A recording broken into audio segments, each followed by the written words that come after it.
Olá pessoal, sejam bem-vindos a este vídeo de história onde a gente vai discutir a Segunda Guerra Mundial. Eu sou o professor Vicente Olsen, professor de História. Espero que prestem bem muita atenção então para esse divisor de águas do século XX, pois ele marca aí o início de toda uma nova etapa do século XX, da história mundial do século XX, com a Guerra Fria. A Segunda Guerra Mundial ela vai ser um novo conflito mundial que ocorre na primeira metade do século XX. A gente teve a Primeira Guerra Mundial de 1914 a 1918, a Segunda Guerra Mundial ela vai eclodir em 1939 e vai perdurar até 1945. A grande questão das guerras mundiais não é só porque ela afeta o mundo todo. A grande questão é porque são guerras em escala industrial, onde a quantidade de gastos e, claro, de mortos e de feridos é assustadora. Nós vamos ter então como principais antecedentes a crise de 1929 com o crash da Bolsa de Nova York e a consequente Grande Depressão, destaque para a ascensão dos regimes totalitários, principalmente do fascismo da Itália e do nazismo na Alemanha. Esses dois regimes totalitários que passam então a controlar as suas sociedades em caráter ditatorial, em caráter autocrático, vão ter um forte discurso anticomunista e também um forte discurso antiliberal. Lembre-se que os regimes totalitários, eles vão defender o capitalismo, sim, mas é um capitalismo com a intervenção do Estado e é um capitalismo nacional, onde a indústria nacional vai ser fortalecida. E nós vamos ter ainda como uma das causas, como um dos antecedentes da Segunda Guerra Mundial, essa permanência das disputas e das rivalidades imperialistas. Ou seja, de certa forma, a Segunda Guerra Mundial ela é uma continuidade da Primeira Guerra Mundial, onde nós tivemos essas potências industriais e essas potências industriais coloniais disputando territórios e interesses entre si. Vale lembrar que a gente vai observar o expansionismo de dois blocos, sobretudo do bloco do eixo, como a gente chama. E aí, para facilitar a lembrança, a memorização, a gente tem mania de colocar o eixo Roberto, né? O eixo Roma, ou seja, Itália, Berlim, Alemanha, e Tóquio, ou seja, Japão. Esses países do eixo eles vão estar numa política expansionista, ou seja, de conquista de novos territórios. Principalmente no caso da Alemanha, que vai promover um expansionismo na região central da Alemanha, afinal o nazismo de Hitler defendia a formação do espaço vital, aquele espaço que seria então essencial para a Alemanha, e englobava aí territórios vizinhos, como a Áustria, regiões da Tchecoslováquia, que ainda era um país só, e até mesmo regiões da Polônia. E é justamente essa invasão da Polônia que vai ser o estopim da Segunda Guerra Mundial. Vale lembrar que na Alemanha, né, ou seja, aqui em Berlim, foi alimentado pelo regime fascista, que era um regime totalitário, um regime nazista alemão, o sentimento de revanche, o chamado revanchismo alemão. Ele é um dos fatores também da Segunda Guerra Mundial. A Alemanha queria dar o troco nas humilhações sofridas pelo Tratado de Versalhes. Vale destacar um acordo secreto assinado entre dois inimigos, eles eram reconhecidamente inimigos, sabiam que tinham disputas entre si, a União Soviética, a União das Repúblicas Socialistas Soviéticas e a Alemanha. O pacto que ficou mais conhecido como o Pacto de Não Agressão, cujo nome oficial era Pacto Molotov-Ribbentrop, envolvendo aí o nome dos dois diplomatas dos respectivos países.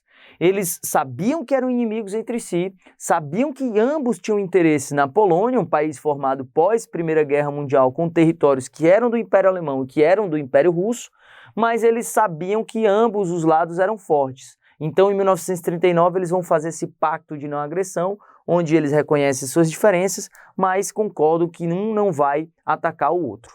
Posteriormente, a Alemanha vai desobedecer esse pacto. Como a gente já afirmou, o estopim se dá com a invasão da Polônia, sobretudo após um ultimato da França e da Inglaterra, que faziam parte dos países aliados, né? Do outro lado aqui a gente tem os países aliados, inicialmente França e Inglaterra, e eles deram um ultimato para a Alemanha. Após a Alemanha invadir a Áustria através do Anschluss, que foi uma anexação pacífica, uma anexação política, após a resolução da questão de Sudetos, onde a Alemanha vai ocupar territórios da Tchecoslováquia sem a Tchecoslováquia participar das decisões, eles acabam então invadindo esses territórios da Polônia e é isso então que leva à eclosão de um novo conflito, pois os países aliados, nesse caso aqui Inglaterra e França, declaram guerra à Alemanha. como a Alemanha tinha aliança com a Itália e com o Japão, esses dois países vão, por sua vez, declarar guerra aos países aliados. Vale só lembrar que Tóquio, né, ou seja, o Japão, também possui uma política expansionista, sobretudo uma política expansionista na região do Pacífico, o que vai incomodar os interesses dos Estados Unidos naquela região. Nós dividimos a Segunda Guerra Mundial em 3 etapas. Alguns historiadores colocam apenas 2 etapas, mas em geral é interessante dividir em 3. Primeira etapa, que vai de 1939 até 1942, ela é marcada pela ofensiva do Eixo. Destaque principalmente para a chamada Blitzkrieg alemã, que rapidamente vai ocupar territórios da região central da Europa, invadindo não só a Tchecoslováquia, não só a Polônia, mas rapidamente outras nações como Noruega, Grécia, Dinamarca, Holanda, Bélgica e até mesmo a França. A França ela foi conquistada e dominada pelos exércitos alemães. É muito interessante esse episódio, pois a França era um dos principais países aliados, era uma potência aliada. A Inglaterra ela vai se ver, então, em 1940, após a invasão da França, sozinha nessa guerra. E a França foi dividida. No sul, a gente vai ter uma república colaboracionista com o governo nazista, chamada República de Vichy, e no norte, o próprio regime nazista estabeleceu uma dominação. Essa ofensiva do Eixo ela só vai diminuir a partir de 1941, quando a gente vai ter a entrada dos Estados Unidos após o ataque de Pearl Harbor. O Japão ataca as bases navais situadas no Havaí e os Estados Unidos então entram na guerra ao lado dos aliados, e também a entrada da União Soviética, que se deu ainda antes da entrada dos Estados Unidos, quando a Alemanha rompe o pacto de não agressão e através da Operação Barbarossa vai invadir a União Soviética. E aí nós vamos ter a contraofensiva aliada, de 1942 a 1945, se destacando algumas batalhas, como a Batalha da Grã-Bretanha, onde a Alemanha não vai conseguir invadir a Inglaterra, a Batalha de Stalingrado, onde a União Soviética consegue pela primeira vez vencer os nazistas e começa a avançar em cima de território alemão, de território nazista, e as famosas batalhas de Midway e Guadalcanal, que são batalhas no Pacífico, onde os Estados Unidos até então estavam se defendendo e eles passam a ofensiva aliada. O desfecho vai se dar a partir de 1944 e 1945, onde nós vamos ter o famoso dia D, o dia decisivo, o dia determinante, onde as tropas aliadas vão desembarcar na Normandia, no norte da França, em plena Europa ocupada pelo nazismo, e após a rendição da Alemanha, em abril de 1945, o Japão insiste na guerra. Nós vamos ter o uso das bombas atômicas no Japão, as bombas de Hiroshima e as bombas de Nagasaki. Em Hiroshima, somente no momento da explosão, nós temos mais de 120 mil mortos, isso sem contar os mortos que vêm posteriormente devido à fome, aos ferimentos, às queimaduras e aos problemas causados pela radiação, principalmente o câncer. E em Nagasaki, no momento da explosão, nós vamos ter cerca de 70 mil mortos. Os Estados Unidos, eles alegam 3 causas para o uso das bombas atômicas. A principal delas era evitar os custos da guerra, principalmente de mortos. Como o Japão se recusava a se render, os Estados Unidos vão ter que acelerar a rendição do Japão, e essa aceleração se deu através do uso das bombas atômicas. Há também a tese de se testar essas novas armas, afinal os Estados Unidos gastaram muito dinheiro no projeto Manhattan, que era o projeto de desenvolvimento das bombas atômicas. E o terceiro motivo, a terceira tese que os historiadores apontam, é que já era um aviso para o futuro inimigo dos Estados Unidos, a União Soviética.